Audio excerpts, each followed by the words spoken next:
हर बीमारी का श्राप टुट जाने की जिंदगी चो ये कन्ना प्रभु तेरे लहू च ब्लैस करता पवित्र आत्मा की फायर ये कन्ना च काम करे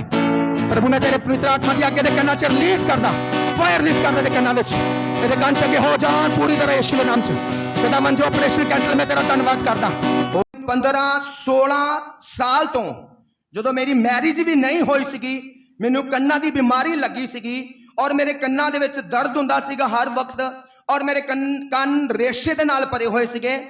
और मैं जो भी मेरे दर्द होनी कन्ना दे विच मैं डॉक्टर दे कोल जाना मैडिसिन लैके आनी और मैडिसिन लैन तो बाद मेरी जिहड़ी दर्द सी वो कंट्रोल हो जाती सी और मैं कभी भी ये बारे ज़्यादा कोई स्पैशली कोई डॉक्टर का कोई ट्रीटमेंट नहीं कराया बल्कि जो भी मेरे दर्द होंदी सी मैं मैडिसिन लेंदा सीगा और दर्द होना रुक जाती सी और इस तरह करदे करदे मेरे काफ़ी साल हो गए मैरिज हो गई बच्चे हो गए और इन्हां दी जो वड्डी बेटी की उम्र तकरीबन 12-13 साल की हो चुकी आ इन्हां दी जो वड्डी बेटी आ और कहते कि तद भी वो प्रॉब्लम मेरे कन्ना तो नहीं सी गई मैं हर वक्त परेशान रहंदा सीगा और कहते कि अज तो 3-4 महीने पहला जो इन्हां दी प्रॉब्लम ज़्यादा वध चुकी सी और उस तो बाद एक स्पैशलिस्ट डॉक्टर के कोल गए जो कन्ना के स्पैशलिस्ट से उन्होंने जाके अपनी प्रॉब्लम दिखाई और उन्होंने इन्हों का जो स्कैनिंग की और ये दस रहे कि जो स्कैनिंग की तो स्कैनिंग जो मेरे कान की दर्द से वड्डी प्रॉब्लम एक बिग प्रॉब्लम बन के खड़ी हो गई और डॉक्टर ने दसा कि तेरे दोनों कान खराब हो चुके हैं और तेरे एक कान का जो पर्दा वो फट चुका वो 3 शेक मैनू दिख रहे हैं और इन्हों के कान हर वक्त रेशे के नाल पूरी तरह भरे रहते थे और ये दस रहे कि जो भी ये डॉक्टर के कोल जाते थे दवाई लैन के लिए तो इन्हों की हफ्ते की दवाई 2500 तो 3000 रुपए तक खर्चा आता सीगा और एक किसी तरीके पैसा करते सी डॉक्टर के कोल जाते थे 2500-3000 रुपया लेंदे सी और हफ्ते की दवाई लैके आते सी पर फिर भी कुछ समय तक कंट्रोल होता सी फिर वही प्रॉब्लम उदा ही हो जाती सी उस तो बाद इन्होंने डॉक्टर ने कहा कि डॉक्टर साहब मैं दवाई खा रहा वहाँ लगातार हफ्ते बाद 2500-3000 मैं जो दवाई लै रहा वहाँ पर मेरी प्रॉब्लम पूरी तरह खत्म नहीं हो रही और डॉक्टर ने फिर जो चेक किया कहते कि तुहाडे कीड़ा लग चुका वा और ये जी बीमारी आ अगे तक वध चुकी आ हुण इहदा सिर्फ इको इलाज आवा और वह इलाज वा कि ऑपरेशन सिर्फ किया जाएगा क्योंकि हुण तुसीं दवाइयां नाल ठीक नहीं हो सकते उस तो बाद डॉक्टर ने कहा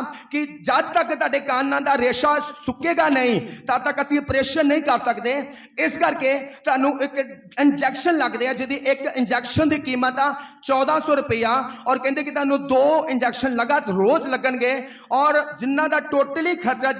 बनता सीगा कह रहे कि मेरा 19 तो 20,000 रुपया खर्चा बनता सीगा सिर्फ इंजैक्शनां दा कि सिर्फ वो इंजैक्शन लगणगे सिर्फ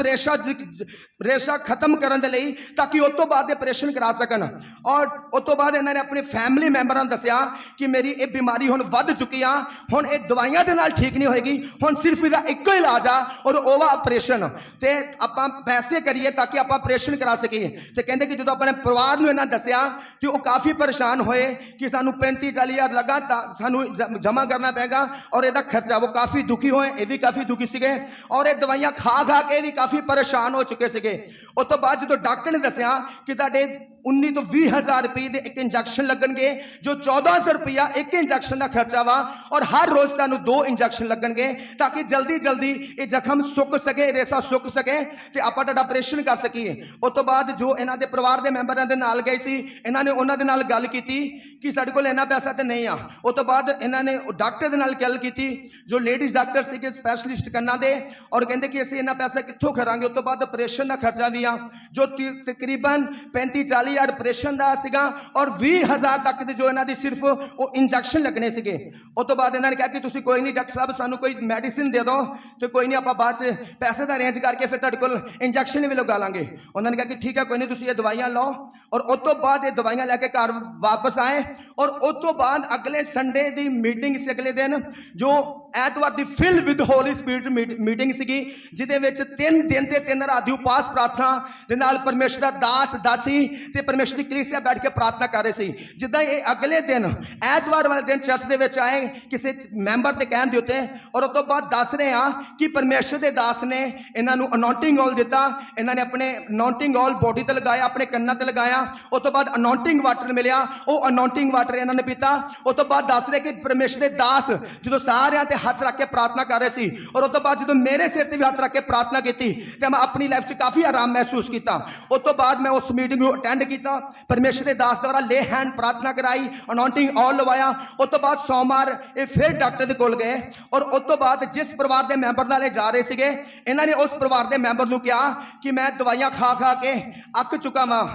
और तुसी हुण डॉक्टर नाल गल करो कि मेरा ऑपरेशन कर दो, क्योंकि मैं दवाइयां खाण नूं मेरा दिल नहीं करता, क्योंकि मैं 3-4 महीने तो लगातार इन्नियां दवाइयां खा चुका कि हुण मैं परेशान हो चुका, तो तुसी डॉक्टर नूं सिर्फ ये जाके कहो कि मेरा हुण ऑपरेशन कर दो। उस तो बाद डॉक्टर दे कोल गए और उन्होंने कहा कि डॉक्टर साहब इन्हां नूं तुसी चेक करो और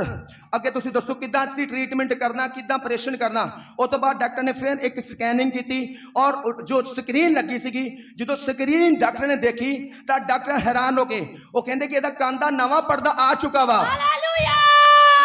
और कहते कि जो रेसा सीगा रेसा भी बिल्कुल सुक चुका वा, और जो कंन दा पर्दा फटिया सीगा कहते उन्होंने कंन दा पर्दा भी दोबारा नवा आ चुका वा।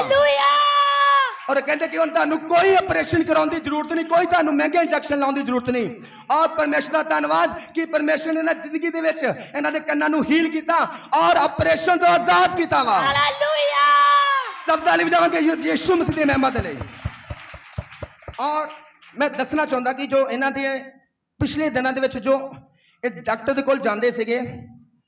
और इन्हां दी स्कैनिंगां तुसीं देख सकते हैं, ये सारियां इन्हां दी स्कैनिंगां वा जो इन्हां दे कानां दे लई सीगियां, ये सारे जो भी इहदे विच फाइल आ इन्हां दी फाइल बनी सीगी, इन्हां दी स्कैनिंगां ते स्कैनिंगां हो रही सीगियां,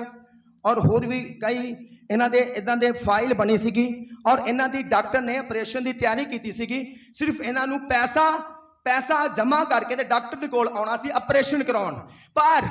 की होया कि जो एक दिन ये चर्च दे विच आए, इन्हां दे उपर परमेश्वर के दास द्वारा हाथ रख के प्रार्थना की गई, बीमारी नूं डांटिया गया, और ये कहंदे कि हुण मैं कोई ऑपरेशन नहीं और मैं इस गंदी बीमारी तो आजाद हाँ। सब जोश नाल परमेश्वर की तारीफ करांगे।